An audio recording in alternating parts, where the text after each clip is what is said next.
ಅಧ್ಯಕ್ಷ ಈ ತರ ಮಾಡಿದಾಗ ಈಗ ಬೇಲಿನೇ ಹೊಲ ಇದ್ರೆ ಏನ್ ಮಾಡಕ್ಕಾಗತ್ತೆ ಇವ್ರೆ? ನಮ್ಮ ಕೈನಲ್ಲಿ ಇದೆಯಾ? ಎರಡು ಇದು ವಿಚಾರ ನನಗೆ ಬಿಟ್ಟರೆ KATನೂ ರದ್ದು ಮಾಡ್ತೀನಿ, KPCನೂ ರದ್ದು ಮಾಡ್ತೀನಿ. ಕಾನ್ಸ್ಟಿಟ್ಯೂಷನಲ್ಲಿನೇ ಮಾಡಬೇಕಾಗ್ತದೆ, ಅದಕ್ಕೆ ಹೊಸ ಕಾನೂನು ತರಬೇಕಾಗ್ತದೆ, ಆ್ಯಕ್ಟ್ ತರಬೇಕಾಗ್ತದೆ. ಸ್ವಲ್ಪ ಜನ ಹೇಳ್ತಾರೆ ಅದು ಮಾಡೋಕ್ಕಾಗಲ್ಲ, ಕಾನ್ಸ್ಟಿಟ್ಯೂಷನಲ್ ಇದು ಏನು ಕಾನೂನಾತ್ಮಕವಾಗಿ ತಗೋಬೇಕು ಅದು ಇದು ಅಂತ. ಕಾನೂನು ಮಾಡೋರು ಯಾರು ಇವ್ರೆ? ನಾವೇ ತಾನೇ. ಶಾಸನವನ್ನು ರಚನೆ ಮಾಡೋರು ಯಾರು? ಶಾಸಕರು. ಎಲ್ಲರೂ ಸೇರಿ ಒಂದು ತೀರ್ಮಾನ ತೊಗೊಂಡ್ರೆ ಕೇಂದ್ರದವ್ರು ಇರ್ಬೋದು, ನಾವಿರ್ಬೋದು, ತೊಗೋಬೇಕು. ನೀವು ಹೇಳ್ದಂಗೆ ಶುದ್ಧೀಕರಣ ಮಾಡಬೇಕಾಗ್ತದೆ. ಯುವಕರ ಭವಿಷ್ಯದ ಚೆಲ್ಲಾಟ ಸರಿಯಲ್ಲ. ನೀವೇ ನೋಡ್ತಾ ಇದ್ದೀರಾ, ಮೊನ್ನೆ ಹುಬ್ಳಿ ಧಾರವಾಡನಲ್ಲಿ ಎಷ್ಟು ದೊಡ್ಡ ಪ್ರಮಾಣದಲ್ಲಿ ಯುವಕರು ಸೇರಿದರು. ಅವರಿಗೆ ಯಾವ ಲೀಡರ್ ಇರಲಿಲ್ಲ, ಯಾರು ನಾಯಕರಿರಲಿಲ್ಲ. ಸ್ವಪ್ರೇರಣೆಯಿಂದ ಜನ ಬೀದಿಗೆ ಬಿದ್ದಿದ್ದಾರೆ. ಮೊನ್ನೆ ನಿಮ್ಮ ನೀಟ್ ಎಕ್ಸಾಮ್ ನೋಡಿ, ನಿಮ್ಮ CBSE ಎಕ್ಸಾಮ್ ನೋಡಿ, ಇವೆಲ್ಲ ನಾವು ನಿರ್ಲಕ್ಷ್ಯ ಮಾಡೋಕ್ಕಾಗುತ್ತಾ? ಈ ಕೇಸಲ್ಲಿ ಕ್ರಮ ಆಗುತ್ತೆ ಅನ್ನೋ ವಿಶ್ವಾಸ ಇಡ್ಬೋದಾ ಸರ್? ನೋಡಿ, ಈಗ ಕೇಸ್ ಇನ್ನ ನಿನ್ನೆ FIR ಆಗಿರೋದು. ಅದು ಏನು ಜೆನ್ಯೂನಿಟಿ ಇದೆ ಚೆಕ್ ಮಾಡಿಬಿಟ್ಟೆ ಹೇಳಬೇಕಾಗ್ತದೆ. I cannot comment without checking the documents.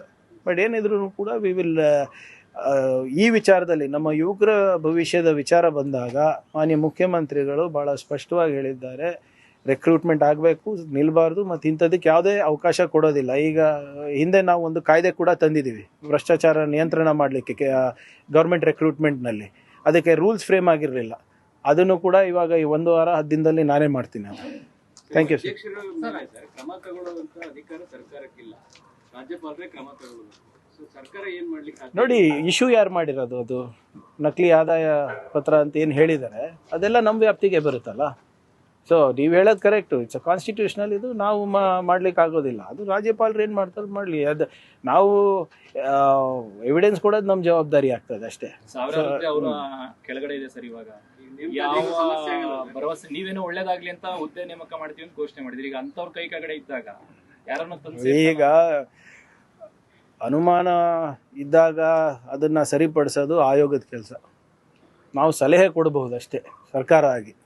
But it is left up to them. Credibility crisis ಇದ್ದಾಗ ಅವರೇ ಅದನ್ನು ಪರಿಹಾರಗೊಳಿಸ್ಬೇಕು. ಯಾಕಂದರೆ ಎಲ್ಲ ಮೆಂಬರ್ಸ್ ಸೇರಿ ಒಂದು ರೆಸಲ್ಯೂಷನ್ ಮಾಡಿರೋದು. ಸೊ ಅಲ್ಲಿ ಸಮನ್ವಯ ಇಲ್ಲ ಅಂತ ಗೊತ್ತಾಗ್ತಾ ಇದೆ, ಪಾರದರ್ಶಕತೆ ಇಲ್ಲ ಅಂತ ಗೊತ್ತಾಗ್ತಾ ಇದೆ, ಮೋಸ ಇದೆ ಅಂತ ಗೊತ್ತಾಗ್ತಾ ಇದೆ. This is not good for any state. ಭಾಳಷ್ಟು ಎಲ್ಲ ರಾಜ್ಯಗಳಲ್ಲೂ ಪಬ್ಲಿಕ್ ಸರ್ವಿಸ್ ಕಮಿಷನಲ್ಲಿದೆ. ಈ ಕೇರಳನಲ್ಲಿ ಭಾಳ ಉತ್ತಮವಾಗಿ ನಡೀತಾ ಇದೆ. ಒಂದು ರಿಟೈರ್ಡ್ IAS ಆಫೀಸರ್ ಏನೋ ಹಾಕಿದ್ದಾರೆ ಅಂತ ಕೇಳ್ಪಟ್ಟಿದ್ದೀವಿ. ಬಟ್ ನೋಡೋಣ ಇದನ್ನು ಹೇಗೆ ಮಾಡಬೇಕು. ಕರ್ನಾಟಕ ನ್ಯೂಸ್ ಬೀಟ್ ಫಾಲೋ ಮಾಡಿ, ಸಬ್ಸ್ಕ್ರೈಬ್ ಮಾಡಿ.